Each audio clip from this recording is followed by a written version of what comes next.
There it is. All right. It is a beautiful Monday. I have an awesome guest. We are going to talk all about the monogamy hangover. Ready to learn about that? I am. Let's do this.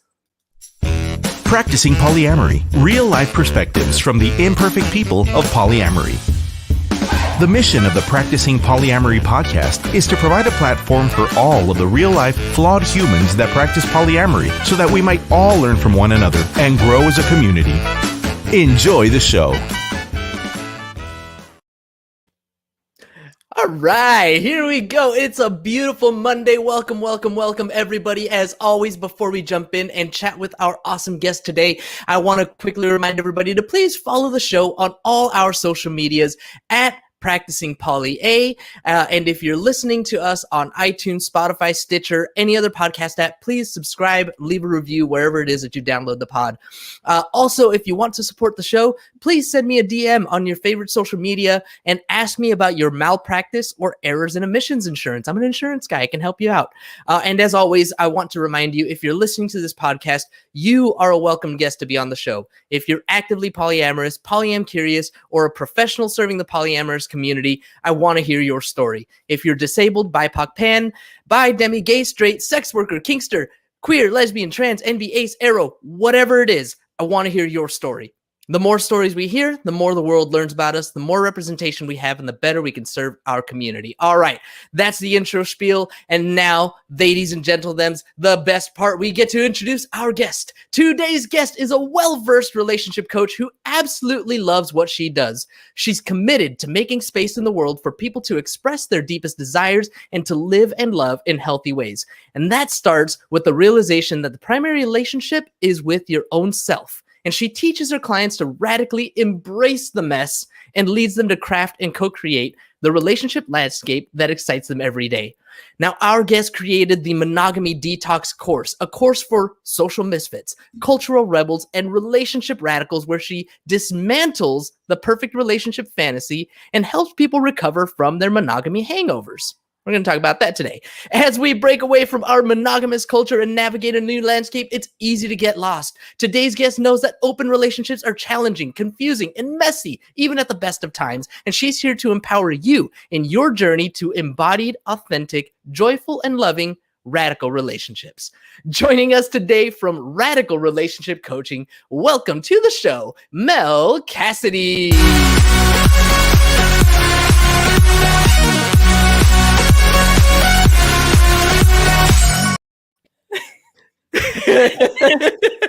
Thanks, I got you laughing already. This is a good sign. Welcome, welcome, welcome, Mel. How are you today? I'm good. I'm like overwhelmed hearing my own introduction. But you know, I'm definitely count as one of those like imperfect polyamorous people. My goodness, I have had my messes, and that's all part of the learning journey, right? Like, Absolutely is. nobody's perfect at this. Perfection is part of the mythology that we want to get over. So yeah, I'm so glad you're doing this. Yeah, well, Oh, you're right. And when you're right, you're right. And you're always right. took the words right out of my mouth. So let's talk about a little bit about this perfect partnership mythology, right? This is this part of the monogamy detox, monogamy hangover, all this stuff? Tell me a little bit about that. Yeah, I mean, all of us know what that is. We've all been sold on this idea since we were children, whether it's like the fairy tale prince who's going to come sweep you off your feet, or whatever, the soulmate, twin flame mythology. We get sold on this idea that we're not complete as human beings, as adults, until we find that other half. The better And half, yeah. yeah, and so much languaging around the way that we talk about relationships, the messaging that's given about relationships is about how important that is to find the one. And once you find the one, you have to keep the one, and you have to be exclusive with the one. And there's all sorts of expectations and responsibilities that are put onto the one. And it's all a bunch of BS.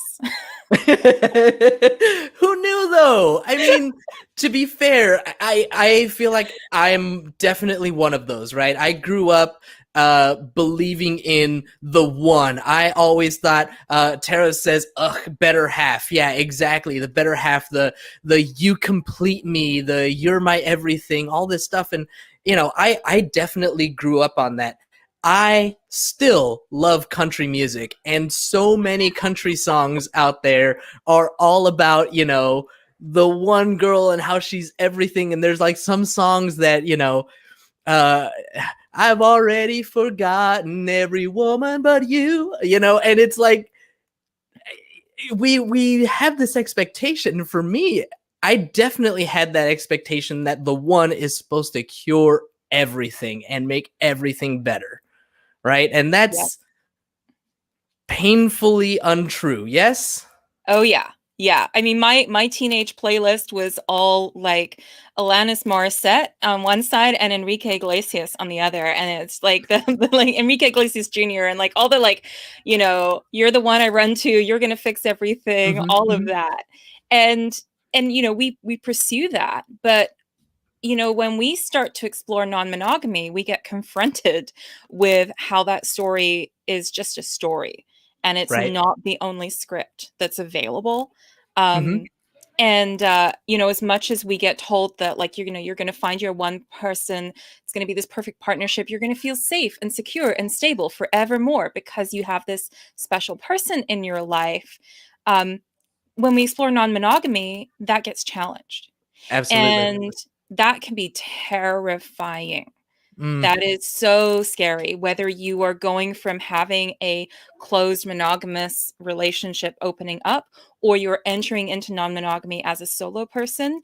It's really scary to start to realize like, oh, maybe it isn't just one person. Maybe I have multiple people, or maybe I don't have any kind of stability or security in my life because I mean, monogamy is no guarantee that you're going to have that Right. relationship forever. And I think when we start exploring non-monogamy, it really confronts us with that reality. It 100% does, no doubt about it. Um, I can see it from both sides. You know, on the one hand, we have the fact that we don't put everything on one partner, that can be very liberating. We can have this freedom of getting our needs met from different partners. But by the same token, there's a sense of security perhaps that we have in monogamy, where when we are our partner's everything, that we start to develop like a codependence, all right, almost, or Mhm. I mean not even almost, like pretty what's the word I'm looking for, pretty accurately, a codependency. Yeah. And so when we start to open up our relationships and break away from that, this is where we start to enter that monogamy hangover, right? Yeah. I mean, we what you're describing there is that I call it the two-headed monster, just like in Sesame Street, right? You become joined at the hip. You are two halves of the same whole, and you forget how to function independently. At the most extreme kinds of codependence and enmeshment. And when we are moving out of that, we there's still some of that programming going on, right? It's unconscious. We may not even understand why we're doing what we're doing because there's some kind of default mechanism in us that wants to autopilot back into that codependent, enmeshed space Mm-hmm. and doesn't know how to be independent. Because again, all that messaging we've had is that you get to know yourself through the external relationship that you have with this special other person. But when we start Whoa. having relationships with multiple special other people, we're exploring different aspects of ourselves, we're Mm-hmm. discovering new things, and it's like, whoa, who am I at the end of the day? My God. My yes, exactly that. Like that is mind blowing right there. It's so true. You know, I when I think about relationships in you know my monogamous life, it's definitely intertwined. And you know, I talk about this even with my partners now. You get into one set of hobbies with partner A and you get a different set of hobbies with partner B, and yeah, there's definitely a questioning of identity, even like, wait a minute, who am I? Like, I like this stuff. Yeah. And Well, we stories about that all the time too. and we get told that the way that we're supposed to demonstrate our love to our partners, it has to do with like being a martyr, right? We have to be Mm, self-sacrificing in order to prove that we love somebody, that we have to create stability no matter what the cost, right? mhm, Losing a relationship or de-escalating from a relationship or the sexual connection changing in a relationship is seen as some kind of like your relationship is now doomed. mhm. And I mean, those are all very unhealthy beliefs. And they stem back to that patriarchal monogamous paradigm of like you have to be a certain way and you have to fit yourself into this box of relating. But I think that on the journey out of that patriarchal monogamy, we get to explore, well, how do I actually get to show my love with people? How is it that I actually receive love and affection? And what are the healthy ways that I can relate with people? Is sex the primary marker of health in a relationship, or are there other measures that I can use in my connections that have more meaning for me? You have started on some really good topics right there. Um, One thing that you mentioned, and I would just want to throw this out there for anybody listening. If you're listening on a computer and you can open up another tab, check out Mel's website, radicalrelationshipcoaching.ca, because there is so many resources that I was just going through and again getting mind blown. Check out her blog. So many good articles, so many good blog posts that you have there, talking about the relationship escalator is one of the things that you just mentioned just a minute ago, and then the other one was patriarchal monogamy. Can you give me a little bit of your definition of patriarchal monogamy? I love this term, and I mean, I did my own little bit of reading, but for um, the edification of anybody listening.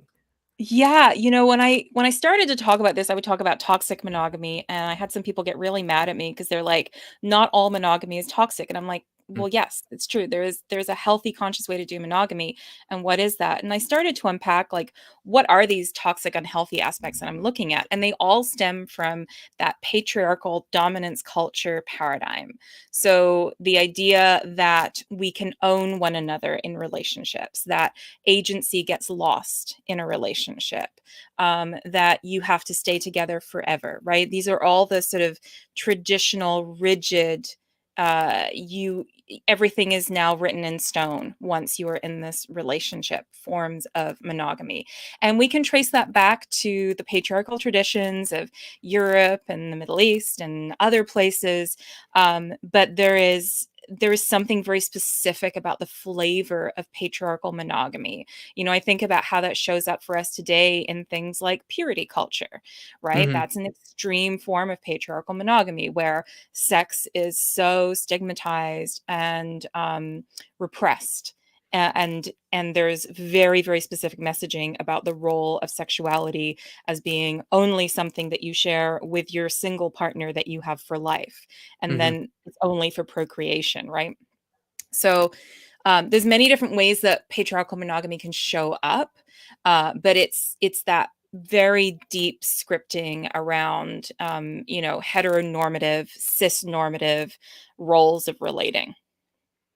Got it. And another to say that, or another way that you would have defined that toxic part of monogamy, like, so correct me if I'm wrong, it's kind of like toxic monogamy, patriarchal monogamy, kind of the same thing. Not all money is bad, but start to institute these things, that's when it becomes kind of toxic. Yeah, and I've had some folks go through my course and work with me, and they've started off thinking that what they want to do is explore polyamory. But Hmm. at the end of that journey, they realize that actually what's going to work better for them is monogamy.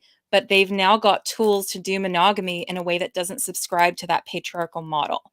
That they've deprogrammed themselves from that, and they can go about engaging in monogamy in a conscious and consensual and egalitarian way. Nice. Very nice. So, see, polyamory isn't always the answer. Sometimes you can still be monogamous. It's just choosing conscious monogamy. I love it. Now, the other thing that you mentioned, It's certainly more enjoyable than my average day. I mean, me too. But the other thing that you touched on that I wanted to talk about was the relationship escalator. I did get a chance to quickly skim through your blog post on the relationship escalator, and I found it fascinating. I didn't get nearly as deep into it as I would like. Again, check out her blog, ladies and gentlemen, everybody. Check it out because it's so cool. So much good stuff there.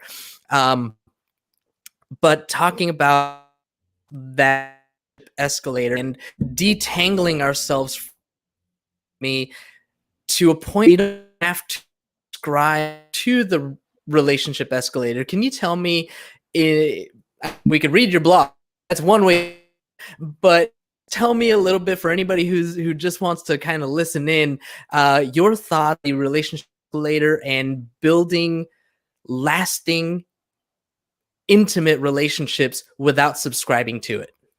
Mm-hmm. So if you think of an escalator, right? An escalator is a human-made structure. It is a construct. It is a narrow journey, and there's only room for two people to ride that escalator at a time. And so that is the traditional pathway of relationships that we're given, that you're going to go on this escalator, and there's an inevitability that once you step onto that first step, you're going to keep going. What I like to think of is, instead of an escalator, get rid of that. You're in a vast open landscape. And in this landscape, there's many different pathways. There's many different roads. There's many different destinations. And you get to decide where it is you want to go and where it is you want to explore. And you can go and explore different places at different times. You can start a journey and then get sidetracked, and you can go back to another journey, right? Having a relationship landscape is really about getting to custom create your own path in relating. You're not just defaulting to this set path of it's just two people and that's it. You're saying you're open to cultivating a landscape. I like to think of it as like cultivating your own personal relational ecology of, not just romantic partners, but also friendships, family members, community, and all of that forms part of your landscape. The challenge in that is that as soon as you have all these options, it can feel very overwhelming, right? Like, Yeah. what do? You want to go all the places, explore all the things. And we don't have very many guide maps for what we find off the escalator, right? And a lot of polyamorous writers have focused on offering a guide for what worked for them. And that may work for you if you have a similar context and history and background as that writer, if you have similar desires as that writer, but that's not necessarily going to work for everyone. So I really look at what are the tools through which we can understand how to make sense of the landscape that we're in, and to make informed, conscious choices about how we're exploring that landscape. Does that make sense? Yes, absolutely. I'm thinking as you're talking, I'm not much of a video game player. I played more games in my younger years than I do now, but I'm thinking of like Super Mario Bros., right? You have the beginning of the level and you have the end of the level, and you have 8 worlds, and like the trajectory is very defined, and this is where you go and this is how you win the game. And then you have other games, other RPGs. The first one that came to my mind was Fable. And this one has, like you were saying, so many different pathways and different options, so many areas that you can go to. There isn't defined path.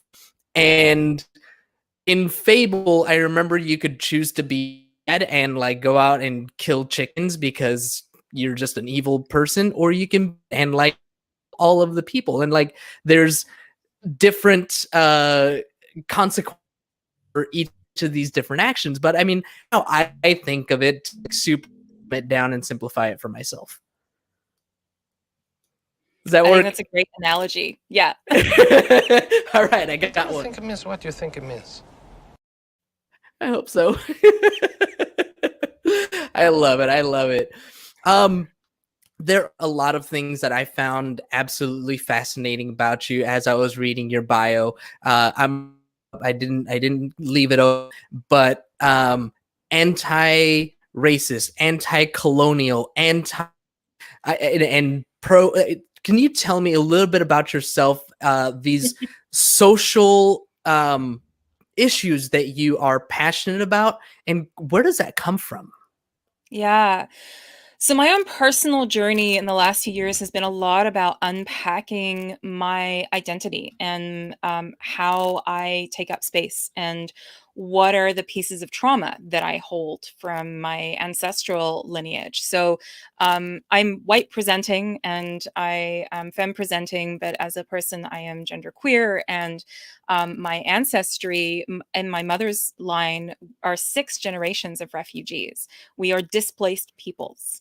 And I think a lot about the ways that my mother's family had to adapt into whiteness when they left Europe, when they went to South America and then ended up leaving South America and came to Canada, and all the different ways that, you know, pieces that were authentic for them had to be dropped by the wayside, because that was part of survival.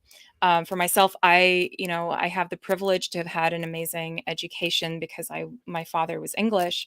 I grew up in the Middle East though, and I got to experience the possibilities of melting pots of cultures. Mhm. And when I moved to North America in my 20s, it was really confronting for me to see how how hard it was for that integration to happen.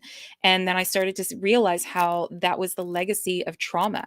You know, that's the legacy of Indigenous genocide and the legacy of slavery and of so many other pieces of racial aggression that have happened through the years. And all that racial aggression goes back to colonialism. Right. And and I think that there's a very strong relationship between colonialism and patriarchal monogamy. I mean, there's amazing folks like Dr. Kim Tallbear. She talks about how monogamy was enforced on Indigenous peoples in North America as Oh. part of the genocide, as part of colonialism. And so, you know, unpacking all of that, I go back into my own ancestry, which is Sinti. So, the group of people who are known as gypsies, although that is considered to be a racial slur. But I find that so few people know who the Sinti actually are that I end up having to use that word to contextualize it. You know, so my ancestry that goes back to Sinti, that also has Arab and other minorities within it, you know, their practices for relationships would have been very different. Mhm. I even think about like my grandmother. My grandmother was raised by her mother, her aunts, and her own grandmother, right? Like it was a collective of a family. And there's something about Western culture where we've lost that community feeling. I often wonder if polyamory is part of a strategy we have at an unconscious level to get back to something more like that.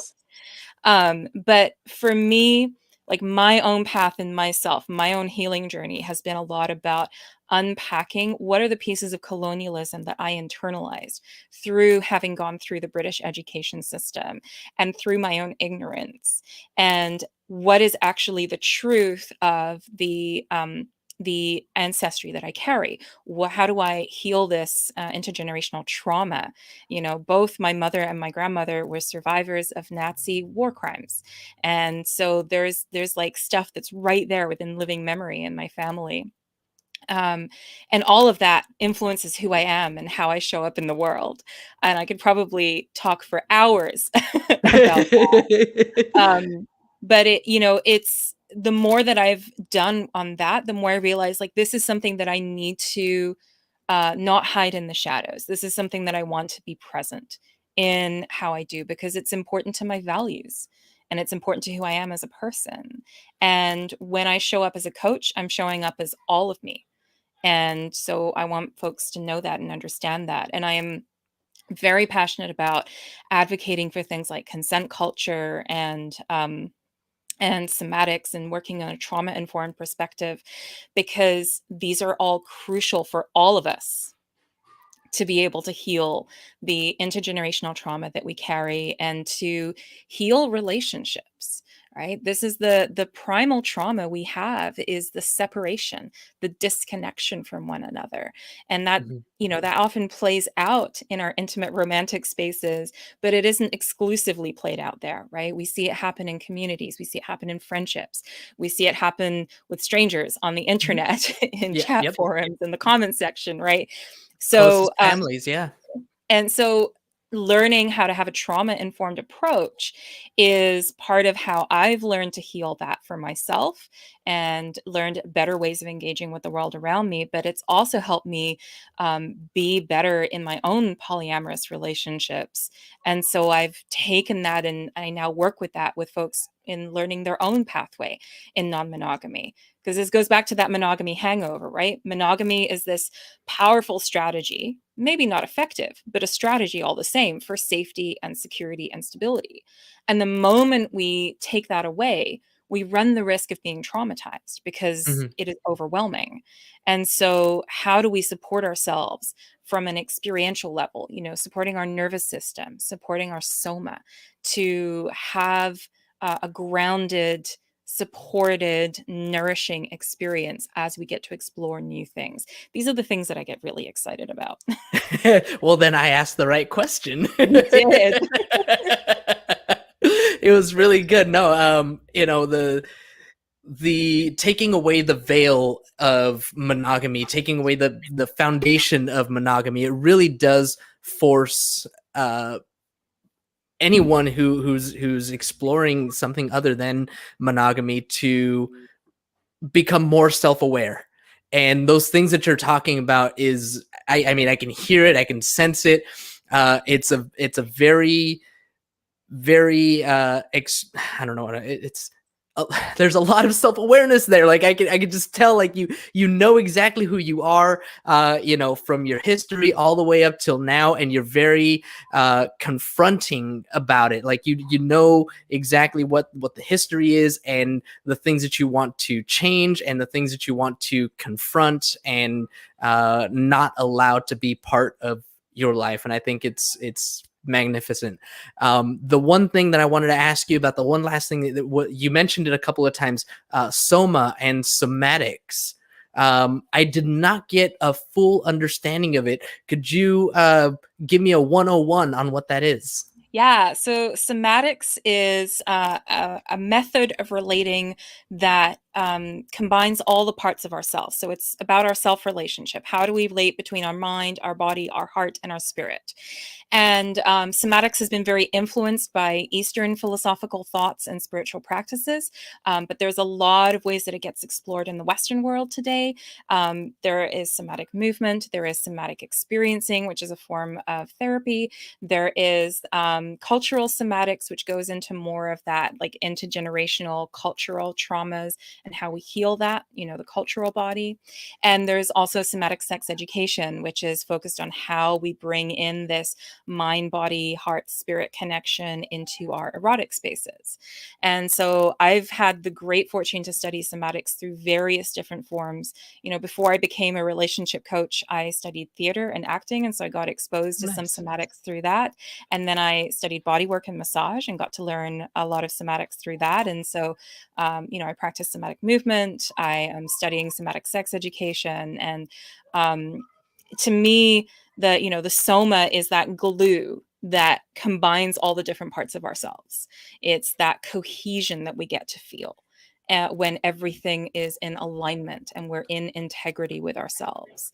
And I think I stumbled onto the path of being in a primary relationship with oneself almost by accident as I was going through my own journey. But the practices of somatics are what support me to continue that primary relationship with myself as I engage in meaningful ways with the other people in my life. Nice. And I'm lucky we still have just a little bit of time, so I have one more question about you, and Mhm. then we're gonna have you whatever. Never mind. This one last question. As I was reading through the answers that you gave for the questions when you signed up for the show, you said that you were solo poly for a number of years, and now you are in an Mhm. open network with an anchor partner. Can you give me a little bit of insight of what that means to you? So, solo polyamory is a form of non-monogamy where you are not seeking the relationship escalator, nor are you on the relationship escalator. So, most solo polyamorists will say that they are in a primary relationship with themselves. That was me for over 10 years. I had a whole blog about it, Polysinglish, and have been one of the admins for the solo polyamory group on Facebook, and it's been a big part of my identity.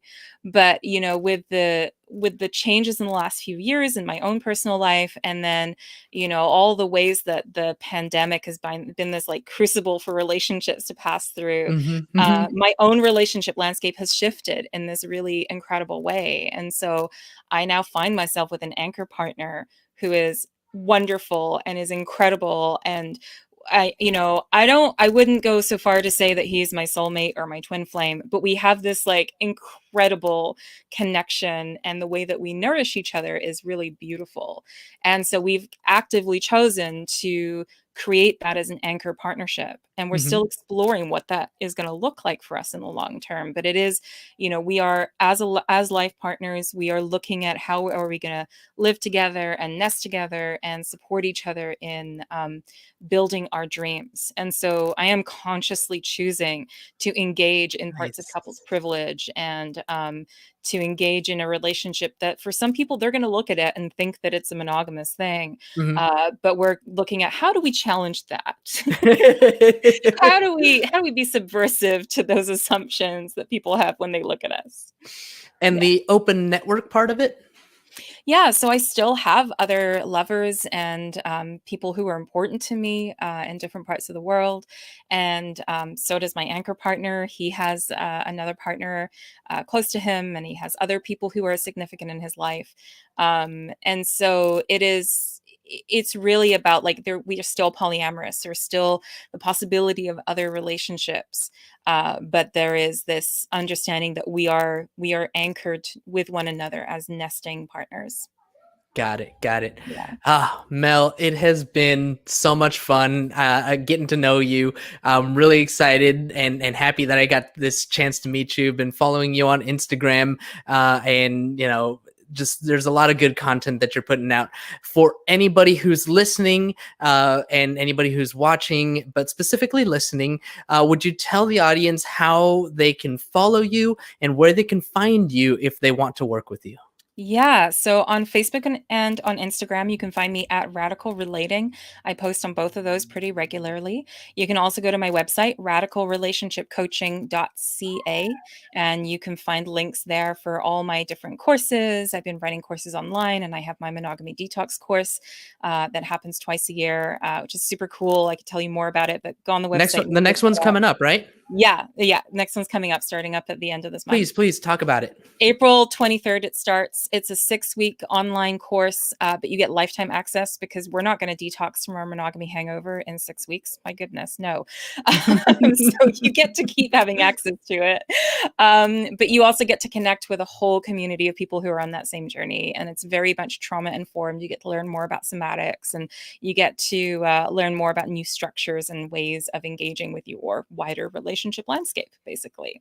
And I have lots of payment plan options, and if you are low income and need support, etc., just come reach out to me. But you can find more information of that on my coaching website, so radicalrelationshipcoaching.ca. I offer my coaching around the world. Right now with the pandemic, I'm offering everything on a pay what you can basis because I don't want people to be suffering in their relationships and feel like they can't access support. And I'm also super happy to point people in the direction of resources if I don't feel like I'm the person who's best equipped to help them. Perfect. Thank you so much. Seriously, this has been so much fun.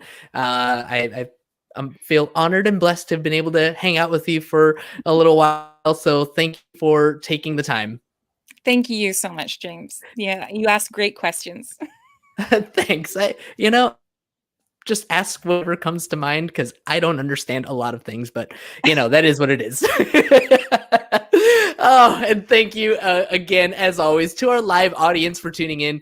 As a reminder, when you're live, you get no commercial interruptions, but the same cannot be said for those podcast downloads. So if you want to avoid the commercial interruptions, be sure to catch us live Monday through Wednesday, 2:30 Pacific time. Or sign up for Patreon, where you get access to our commercial-free RSS feed and support the show. Don't forget to subscribe on YouTube and wherever it is that you download your podcast if you haven't already. And please leave us a review. Really appreciate it. That is all we've got, everybody. Thank you all. As always, thank you, Tara. Maybe an error message on your website. I got to it, so it's all good. And Gloria, thank you for tuning in. Appreciate it. And there you go. Tara says you can have an anger partner and be polyamorous. So, all right. That's it. Truly, that's all we've got. Thank you all so much for tuning in. Really appreciate it. Have a nice day. Thank you for tuning in to the Practicing Polyamory podcast. Would you or someone in your polycule like to be a guest? Sign up at practicingpolyamory.com and join the conversation. Please support us by subscribing, liking, and following us on social media at Practicing Polya by clicking any of the affiliate links on our website or by subscribing at patreon.com